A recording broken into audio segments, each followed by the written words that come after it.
Alright, in this video we are going to talk about the drugs acting on neuromuscular junction. Before we really talk about the drugs, let's try to know the normal physiology of neuromuscular junction. Let's say this is your brain, this is your pons, medulla, and this is your cerebellum, and this is your spinal cord. And you think to contract your biceps, and let's suppose these are your bicep muscles. Once you think that you want to contract your bicep muscle, the signals very long from the motor cortex would ultimately reach the anterior horn of the spinal cord. So if you take a section of spinal cord, you'll find that, let's say this is the section of your spinal cord, you'll find structures something like this. So this is your posterior horn of spinal cord and this is your anterior horn of the spinal cord. The signal would ultimately go to the anterior horn of the spinal cord, and from here the motor nerve emerged, and these motor nerves would ultimately go to the muscle and it will release acetylcholine and ultimately result in excitation contraction coupling.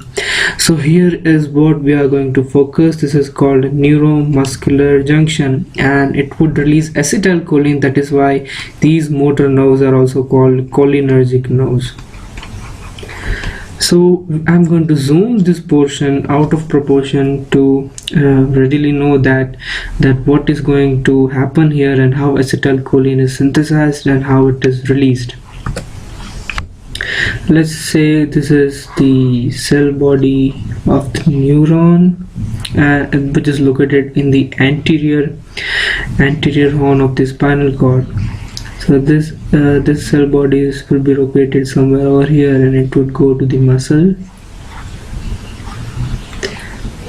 and here is where the acetylcholine is released. I'm going to zoom this region and will try to understand the normal physiology. I suppose this is the cell body and this is the neuron.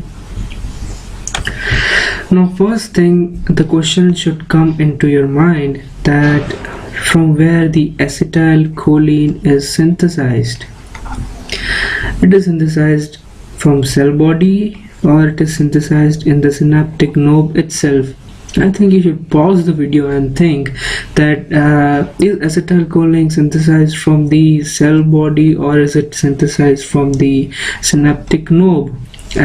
What I mean that is acetylcholine synthesized from the cell body and it is transported way long to the synaptic knob, or acetylcholine is synthesized in the synaptic knob itself?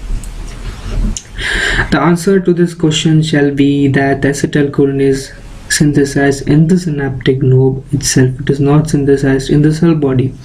Let's try to figure out how. First of all, there are choline uptake channels present inside the synaptic knob. Choline is essential protein. Choline cannot be synthesized in the cell body, so choline has to be taken from diet. Let's suppose this is your stomach and you have your diet and choline is absorbed, and finally choline would be taken up by these choline uptake channels. So this is how you have choline inside the synaptic knob.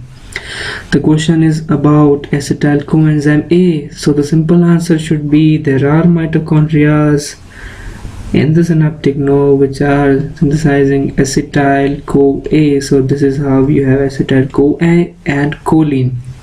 They would react in the presence of enzyme acetylcholine transferase and result in formation of acetylcholine. So here is the answer of very important question, that acetylcholine is synthesized in the synaptic knob, not in the cell body. Now if acetylcholine is kept as such inside the synaptic knob, this would be readily destroyed by the enzyme, so it has to be transported to the vesicles. There are vesicles present, and these vesicles have acetylcholine uptake channels. I'm talking about micro details because there are some drugs which act on choline uptake channel and it would inhibit the choline uptake, and there are some drugs which act on acetylcholine uptake channel and it would inhibit the acetylcholine uptake. So this is the acetylcholine uptake channels, and this is how acetylcholine will be accumulated inside the vesicles. You have so many vesicles inside the synaptic knob. And these vesicles have, I call these vesicles as male partners, because these vesicles have something projecting out of their body. I'll not go into the detail of this structure, because that is why I call these vesicles as male partner. And if you have male, and obviously then you'll have female, there is something to go inside, and these are present in the presynaptic membrane. These are called synaptobrevins. These are very important.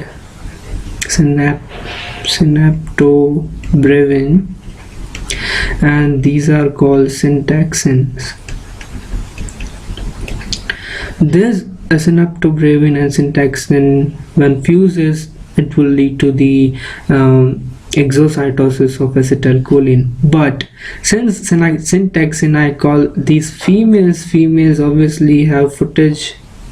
They would not allow this synaptobrevin to attach readily, so it needs to be seduced, else this syntaxin won't open, and this syntaxin won't allow synaptobrevin to bind. So you got to have some seducing substance, which we are going to talk in later stages. So let's try to focus on how acetylcholine is released, and how it would go to postsynaptic membrane, and how it will lead to excitation contraction coupling. Let's suppose that you have a wave of action potential reaching to the synaptic node, and there are some voltage gated calcium channels. These voltage gated calcium channel senses the voltage inside the synaptic node. Once it reaches the threshold value, these voltage gated calcium channel would get open, and calcium would trickle inside the synaptic node. So this is how you have calcium. Once the threshold is reached, you have calcium inside the synaptic node. Now this calcium is actually the seducing substance. This would seduce the syntaxin. It would attach to the arms of syntaxin and tell that please keep your arms apart, so that synaptobrevin could come and attach to you. So you'll have something like this. This will be syntaxin, and it would have its arm apart, so that synaptobrevin could come and attach. So once calcium is released, it would attach to the syntaxin, and it would lead its way open for synaptobrevin, and the synaptobrevin attached to the vesicles comes and attached to the syntaxin, and this lead to the formation of syntaxin and synaptobrevin complex. I'm talking about these micro details because there are some drugs which act on synaptobrevin syntaxin complex.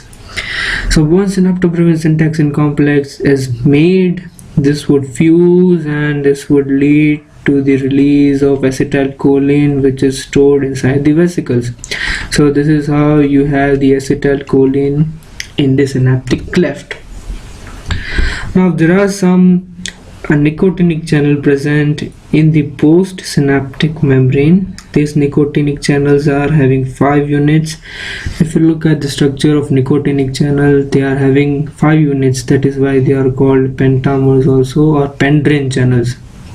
This is 1 unit, and this should be 2nd unit.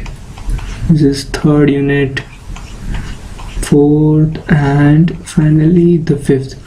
These 5 units combine together and forms the post-synaptic nicotinic channel. These are having pentamers, and these pentamers have a hole inside them from which the sodium can trickle inside. So this structure is having hole inside that, but if you want this hole to open up, this acetylcholine should bind to the arms of nicotinic channel.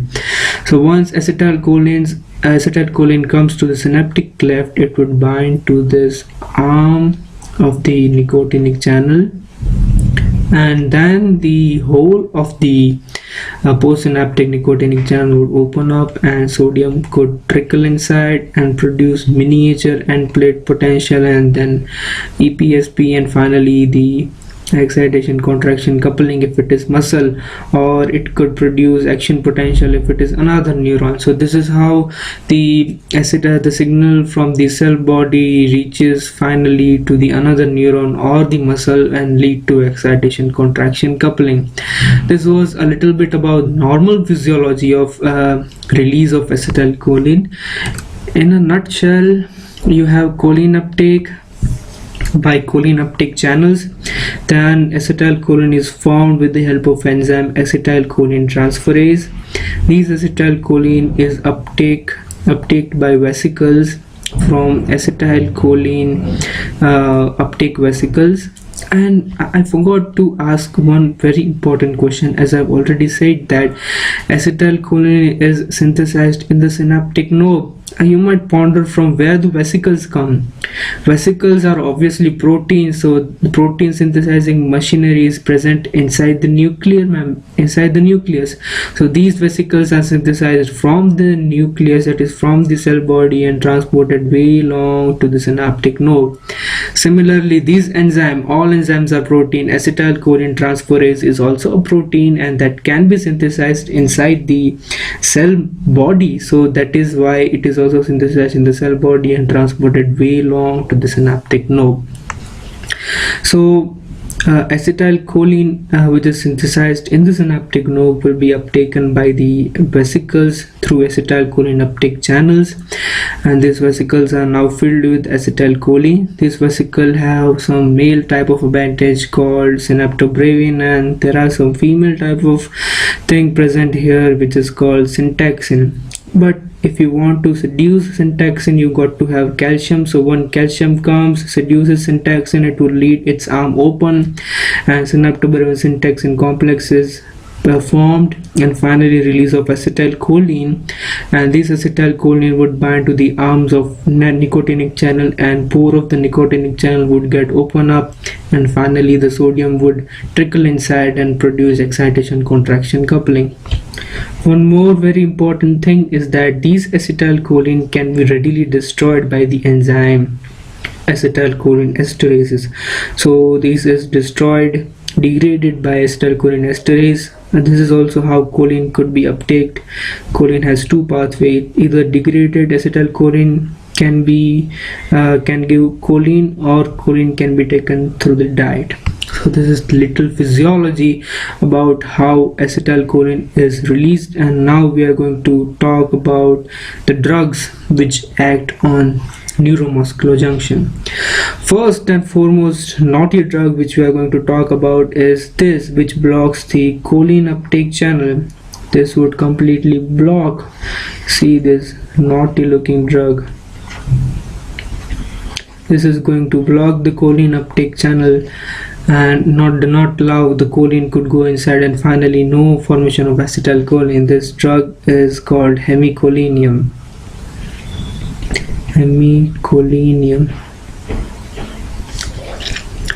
The second drug which we are going to talk is also nasty drug like hemicolinium, is the drug which blocks the acetylcholine uptake in the vesicle. So these drug would go and stop this. See how wildly it is laughing that no acetylcholine could go inside, and this drug is called vesamicol. So you have now two drugs which are inhibiting the uptake of either choline or either acetylcholine. Choline is choline uptake is inhibited by hemicolinium, and acetylcholine uptake in the vesicle is inhibited by vesamicol. Now you have a male-like thing and you have a female-like thing, and they are fusing, and there are some nasty drugs which cut the synaptobravin and syntaxin, so there will be no fusion of male and female partners. So these drugs are really nasty, and they are going to cut synaptobravin and syntaxin complex. This is actually the botulinum toxin. It is It is a toxin synthesized by bacteria Clostridium botulinum. This toxin is obviously taken from the chorianoptic channel, and it would degrade the synaptobrevin and syntaxin complex. The another very fascinating drug is something like a social animal. It will lead the synaptobrevin and syntaxin complex to hyperfuse. It would ask to more and more fuse and more fuse, in contradictory to botulinum toxin, which cuts the appendages. But this drug is very social drug, that they would ask this synaptobrevin and syntaxin complex to fuse and fuse more and more, so that more and more acetylcholine is released. This drug is very fantasizing drug, and this can be depicted by this figure. It has scaring eyes, and it is always covered around, right? This is actually the black widow spider toxin. Black widow spider toxin. This is very social drug, and it would ask more and more fusion of synaptobrevin and syntaxin complex, in contradiction to botulinum toxin, which would cut the appendages of synaptobrevin and syntaxin. Now there are some drugs which blocks the pore of nicotinic channel. Like this is one drug which would put its leg inside the nicotinic channel, so no sodium can trickle inside. That is why this drug is also called non-depolarizing blocker of the postsynaptic membrane, because it does not allow the sodium to trickle inside. It would put its leg in the nicotinic channel so that no sodium could go inside. This drug is tubocurare. There is one more fascinating drug which acts on this nicotinic channel, but before that I think I should give you one example. Let's suppose that these acetylcholine molecules are girls, and this nicotinic channel are like boys, so that every nasty boys like that, once this acetylcholine is coming, it would kiss this and it would go and get degraded. Every time new girl come and gets degraded, every time new girl come as degraded. But what if every time same girl comes and keep on kissing this postsynaptic nicotinic channel, the time will come that this boy would desensitized by the same girl. So it is a natural law. This is a very nasty boy that it every time wants that new girl come and it would kiss him. But there is one drug called succinylcholine which acts on this receptor. What is happening, that succinylcholine or succinyl coenzyme A would keep on kissing this postsynaptic membrane and would ultimately desensitize this channel. Once it kisses the postsynaptic nicotinic channel, it would trickle some amount of sodium. Every time it would trickle some amount of sodium, but ultimately it would desensitize the channel. What do I mean by desensitization of the channel? Let's suppose this is the sodium channel. When they are sensitized, the gate of the sodium channel is always open. There are M gate and H gate. But when it is desensitized by partially depolarizing of postsynaptic membrane, I am specifying and exaggerating more and more about partial depolarization, because this is the thing which leads to desensitization of sodium channel. So once there is partial depolarization, means a little sodium is keep on trickling inside, and this would lead to desensitization of sodium channel. That means this gate of the sodium channel would permanently close like this. So this is how there is depolarizing block, because it is allowing some amount of sodium to trickle inside, whereas tuberculate doesn't allow any sort of sodium to trickle inside. That is why this is also called non-depolarizing muscle relaxant. Ultimately, it is not allowing acetylcholine to bind and not allowing the excitation contraction coupling to take place. This is why they are also muscle relaxants. One more category of drug which shuts the mouth of acetylcholine esterase. This is very nasty drug. It would shut the mouth of acetylcholine esterase so that it cannot degrade acetylcholine. These drugs are neostigmine and physostigmine, and there are n number of drugs which shuts the mouth of acetylcholine esterase. We would discuss them in the session of cholinergic drugs. So this was little about the drugs which acts. Once again we'll have a quick review. Hemicholinum blocks the choline channel, besamicol blocks the acetylcholine uptake channel. Botulinum toxin cuts the appendages of syntaxin and synaptobrevin, whereas black widow spider toxin hyperfuses the synaptobrevin and syntaxin complex. Tuberculate completely blocked the postsynaptic nicotinic channel, whereas acetylcholine blocks the postsynaptic nicotinic channel by partial depolarization. Neostigmine and physostigmine blocks the acetylcholine esterases, so that acetylcholine is not degraded and more acetylcholine is present. Thanks for watching.